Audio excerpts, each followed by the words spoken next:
کہ ہمارے پاس چلا، کہہ دو کہ رستہ تو وہی ہے جو اللہ نے بتایا ہے، اور ہمیں تو یہ حکم ملا ہے کہ ہم اللہ رب العالمین کے فرما بردار بنیں، اور یہ بھی کہ نماز پڑھتے رہو اور اس سے ڈرتے رہو، اور وہی تو ہے جس کے پاس تم جمع کیے جاؤ گے، اور وہی تو ہے جس نے آسمانوں اور زمین کو تدبیر سے پیدا کیا ہے، اور جس دن وہ فرمائے گا کہ ہو جا تو حشر برپا ہو جائے گا، اس کا ارشاد برحق ہے، اور جس دن سور پھونکا جائے گا اس دن اسی کی بادشاہت ہوگی، وہی پوشیدہ اور ظاہر سب کا جاننے والا ہے، اور وہی دانا ہے، خبردار ہے۔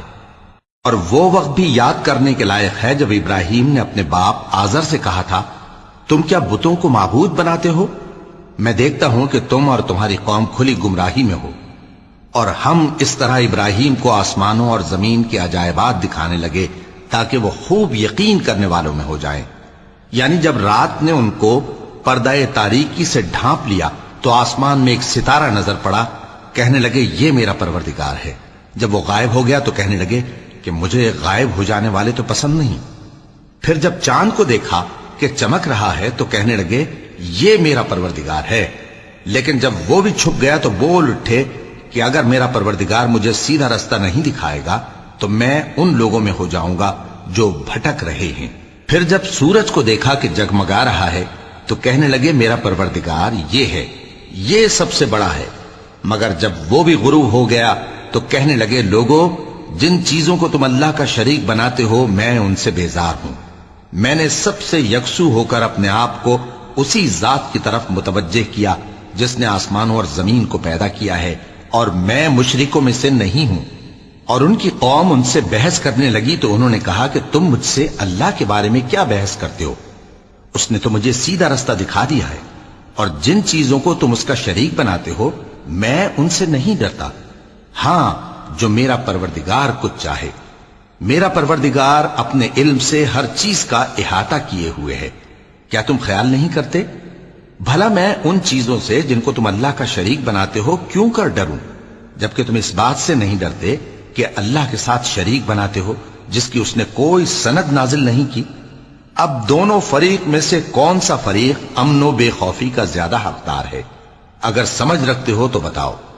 جو لوگ ایمان لائے اور انہوں نے اپنے ایمان کو شرک کے ظلم سے ملوث نہیں کیا، ان کے لیے امن و بے خوفی ہے، اور وہی ہدایت پانے والے ہیں۔ اور یہ ہماری دلیل تھی جو ہم نے ابراہیم کو ان کی قوم کے مقابلے میں عطا کی تھی۔ ہم جس کے چاہتے ہیں درجے بلند کر دیتے ہیں، بے شک تمہارا پروردگار دانا ہے، خبردار ہے۔ اور ہم نے ان کو اسحاق اور یعقوب بخشے اور سب کو ہدایت دی، اور پہلے نوح کو بھی ہدایت دی تھی، اور ان کی اولاد میں سے داؤد اور سلیمان اور ایوب اور یوسف اور موسیٰ اور ہارون کو بھی۔ اور ہم نیک لوگوں کو ایسا ہی بدلہ دیا کرتے ہیں۔ اور زکریا اور یحییٰ اور عیسیٰ اور الیاس کو بھی، یہ سب نیکوکار تھے۔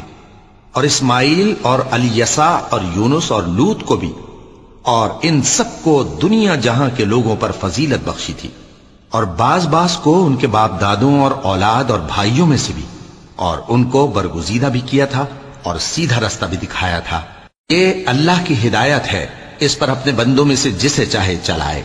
اور اگر وہ لوگ شرک کرتے تو جو اعمال وہ کرتے تھے سب ضائع ہو جاتے۔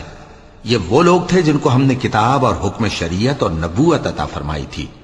اگر یہ کفار ان باتوں سے انکار کریں تو ہم نے ان پر ایمان لانے کے لیے ایسے لوگ مقرر کر دیے ہیں کہ وہ ان سے کبھی انکار کرنے والے نہیں۔